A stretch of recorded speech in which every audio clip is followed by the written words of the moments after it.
What's up, everyone? It's Ildana here, your English teacher. Let's go. Біз ағылшын тілінен бүгін кезекті сұрақты талдайтын боламыз. Бұл compound nouндарға байланысты. Identify the word that is formed through the process of compounding. Яғни compound деген бізде А және де В, яғни екі сөздің қосындысынан шығатын жаңа бір сөз. Яғни мысалы, мына жерде бізде дұрыс жауабы blackbird болады. Біз оны қалай таптық десеңдер, black бұл қара. Қара деген бір сөз, дұрыс па? Бір сөз. Өзін бөлек біз айта аламыз. Bird бұл тақта. Немесе мысалы, пернетақта деген дейді board. Ол бізде екінші болады.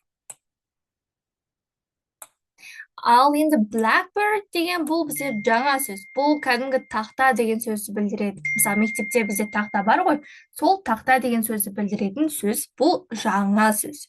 Яғни қара және де тақта деген екі сөзден біз blackbird деген жаңа сөз қолданады екенбіз.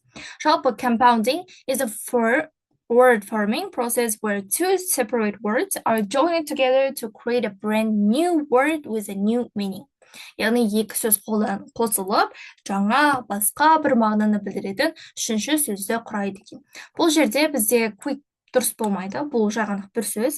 Singing бұл да дұрыс болмайды, бұл ұзаққа созылып жатқан процесс, просто ing жалғанған. Walk тоже бізде дұрысқа жатпайды, бұл екі сөздің қосындысы емес. Бұл кезде сіздер compound nounды табу үшін сөзді екіге жарып қарауларыңыз керек. Blackbird'ті мысалы екіге қарайтын болсаңыздар, black бір сөз, bird екі сөз. Яғни екеуін бөлік-бөлік қолданып, басқа бір мағына алуға болады. Яғни осы бойынша сіздер тауып ала аласыздар. Екі сөздің қосындысы ішінде шығатын нәрсе compounding деп аталады екен. Compound nounдар.